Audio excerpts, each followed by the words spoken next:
So, ayun na guys. Good morning, good evening, at mega love shoutout po sa inyo lahat. At muli, eto na naman tayo. So, yun na. At ano nang nangyari? Ano nang nangyari? Karambulan na. Pero bago yan guys, no? Siya nga pala, nalalapit na po ang dibo ni Carla. Kaabang-abang po. Yan. Panoorin nyo po kay Kalinga Prab yung update ng do sa pictorial. Grabe. Maluha-luha siya. Pero bago yan, mega love shoutout pala muna kay Ate Inday PB. Siyempre, si Ate Inday PB. At kay Ate Beth Tolentino. Yan, mega love shoutout. Siyempre kay Ate Leonie of USA. Kay Ate Evelyn Sinki, mega love shoutout po sa inyo lahat. So yan, syempre kay Ate Armagalo. Yan. So portahan po natin yan, si Ate Armagalo guys, no? Ayan, kay Ate Beth Tolentino, mega love shoutout po sa iyo. Yan, so ayun na guys. Anong nangyari sa Kalinga? Karambulan, hindi na natapos ang issue.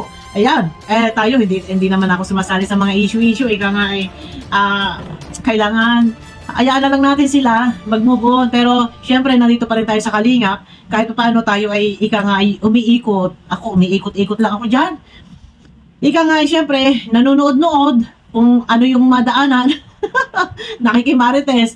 Pero kailan matatapos? Kailan matatapos ang kaguluhan? At wala na yatang hanggan. Ay walang hanggang katapusan ang kaguluhan. Sino ba nag-aaway?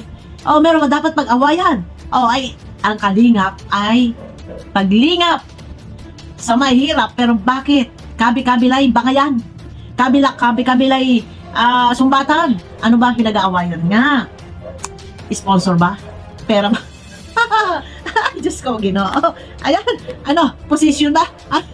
Pero ayun na, alam sa totoo lang, ito guys, wala tayong topic dito, kundi halo-halo kwentuhan na lang, usapan lang, mema lang ako, mema. Ito guys, ako yung nagtataka lang, no? Kasi sa Kalingap, ako na, ito, hindi na ako sumasali, ha? Ito, lang ako, nagwawalwal lang ako sa video na to.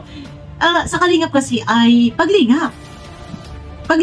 Minsan talaga, normal, nangyayari. Kumbaga parang isang pamilya, nangyayari yung hindi pagkakaunawaan, nagkakaroon ng bangayan, bangal nila, nag-uusap-usap, merong hindi pagkakasundo-sundo. Normal po ito sa nangyayari sa Kalingap, parang sa isang pamilya. Ay, kung palagi na lamang, baga, ay awayan dito, away doon, ay sino po ang ika nga ay dapat bang magsaway? Sino ba? Meron ba dapat magsaway? Patigilin? Ano sa palagay ninyo guys? Comment nga kayo. Sila ba'y kailangan pang sakupin ng founder ng Kalingap? Kasi ama ng Kalingap, kailangan ba silang pagsabihan? Pero mga gurang na itong mga anak, itong mga nasa Kalingap, itong mga nag-aaway-away, merong Kalingap versus outsider na nasa labas ng Kalingap. Naandyan, kalaban, mga reaktor. Merong sila naman yung iba, nag-alisa na sa Kalingap, and then, kagaya nun, huwag na tayo magbabanggit, pero shoutout kay Marsano, ayan, nagpaalam, umalis ng Kalingap, pero ang content, topic pa rin, nasa loob ng Kalingap, ayan, ay, paano na? Salawsaw na nga ba? Totoo, parang nakikita ko, salawsaw na ang Kalingap. Sa totoo yan, real talk po tayo. Kasi, gustuhin man ng founder ng Kalingap, gustuhin man ng mga nila Kuya Bal, kung sino man na Kalingap na maging maayos. Ang problema nga po, ang nag-aaway-away is mga reaktor. Hindi na ako nakikipag-away guys. At ayaw ko na sumali sa issue kahit wala akong views, okay lang. At ayan, no? Paano? Kailan matatapos ang gulo, ang kaguluhan? No? Kung meron na naman puputok na isang issue, no? Tapos aapila yung isa. Ay paano na? Paano po? Ay samantalang kung tutuusin dapat nga sana paglingap nga, nasa loob ng Kalingap, paglingap, makipagtulungan sa nais mangyari, sa gusto mangyari. Ay anong nangyayari? Ay karambulan. No, naghalo-halo na ang balat sa tinalupan. Pero ito, wala akong pakialam, hindi ako sasali sa mga away. Basta ako, ganito lang. Mema kwento. Walwal. Ayan, matibay. Sige, bira kung bira. Tadyak dito, tadyak doon. Bahala kayo, problema nyo yan. Di ba? Basta ako, nood lang. Sige, bira. Views. Pagdating ng February, may sahod. Ayos yan, may bullo. Ay, Diyos ko, Ginoo. Eto na, at hindi na yata matatapos nga. Pero, Siguro. Ako yung nagugulat din doon, no? Sa may live. Yung iba, yung kalaban, sinasabi nila na ang dapat daw ay ultimatum na kay Kuya Bal. Si Kuya Bal daw yung ama ng Kalingap, founder. Isang salita, isang sigaw, kailangan titiklop ang mga anak. Ay, kahit naman po sa wayin, matitigas po ang ulo ng mga anak. Ng mga iba dyan, matitigas sa ulo, ayaw magpasakop, pero wala tayong magagawa talaga. Ika nga sa larangan ng social media, kanya-kanyang strategy na yan. Strategy, ang content nga is ganon. Talagang makipagrebatan. Ay, syempre, kasama na po yan. Ika nga, ay may sumasagot naman. Sinasagot din naman po. Pag pinukpok no isa, pukpok din yung isa. O, di ba, ang saya-saya. Dito lang po yan, sa Kalingap. Diba, dito lang po iyan nangyayari sa Kalingap, pero sa ibang community, wala naman. Pero yun na, talagang siguro diskarte na din, strategy na rin ng mga vlogger. Hindi naman masasabing kawawa naman yung isa, duguan. O talo-talo ay hindi po, at panalo po yan, pare-pareho may kita, ika nga'y vice versa. Pero yun na nga, ang Kalingap ay paglingap, ay bakit nga nauuwi sa ganyan? Na talagang karambulan na, naghalo na ang mga balat sila sa tinalupan. Hala, sige, bira dito, bira doon. O, di ba? Ay paano? Walang tigil ang saya, walang tigil ang pagsikat. Lalong napapalaganap, lalong napapalawig ang Kalingap. Yun nga lang po sa ngalan ng mga awayan, ng pukpukan. Di ba? Ano ba ang mga madalas sa pinag-aawayan nila? Madalas pinag-aawayan, mga sponsor, mga pera. Di ba? Yun sa ngayon. Yan sa ngayon, no? Merong sasabihin ay, kagaya nung kay Daddy Donut, may issue din doon. Meron pa lumalabas na audio clip.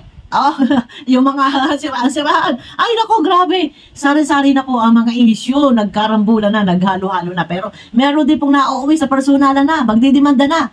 Di ba? Yun ang mahirap dito. Pagka, ganyan, pukpukan. Pag napuruhan, mauwi sa demandahan. Di ba? Ang saya-saya. Ayun. Ay, talagang ganun ang buhay. Ika nga ay, ang panalo ay yung pinakamalaki ang views. Ay, paano po pagka kulelat ang views? Iyan ang problema doon.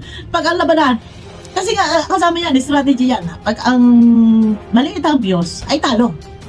No, wala sa galing ng sersok, wala sa galing ng bulalas, ng bibig. Kung maliit ang views, ay talo ka. Kasi malaki yung views ng iyong kalaban. Pero sana, yung iba, habang sila ay nagbabakbakan. Yan, shout out sa mga ibang nagre-rebuttal pa dyan. Ay, ako nga hindi na nasali. Sa mga ibang nagre-rebuttal pa dyan. Sana habang nagre-rebuttal kayo, mag-promote kayo, isingit ninyo. Halimbawa, guys, wag naman po natin kalimutan si Kuya Raymundo Dacoba. Yun, ganun. Huwag po natin kalimutan si Kuya Raymundo Dacoba na sana suportahan po natin. Kasi kung wala si Lola Damiana nung panahon, nung araw na dyan, dahil kay Lola Damiana, ang daming sumikat na mga vlogger, ang daming mga vlogger na natulungan, mga reactor. Doon nagsimula kay Lola Damiana. Paano na kung wala si Lola Damiana? At dahil naman anak ni Lola Damiana, si Raymundo, i-promote din sana nila si Kuya Raymundo. Yan. Lalo na yung mga ibang mga naunang first batch noon, kahit charity vlogger sila, sana hilahin nila pa itaas si Kuya Raymundo. O yung mga iba na bumabanat dyan, nakikipagbakbakan diyan, sana naman, yan, kahit si Sam Ashley, wag naman nilang kalimutan. Di ba? At least kahit papaano, magbugbugan, magpataya kayo dyan, ay malaking bagay na igangay kahit papaano, may naipopromote sila. Yun, gano'n. Di ba?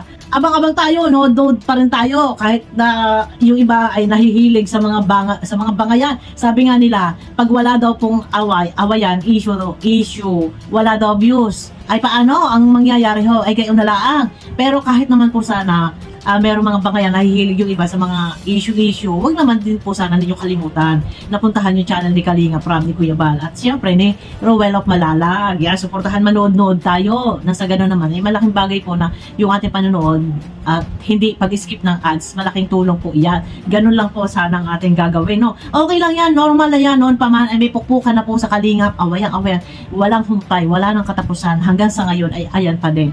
Yan na po ay ikangay nakagisnan na at hindi na bago, pero masanay na kayo at talagang ganyan.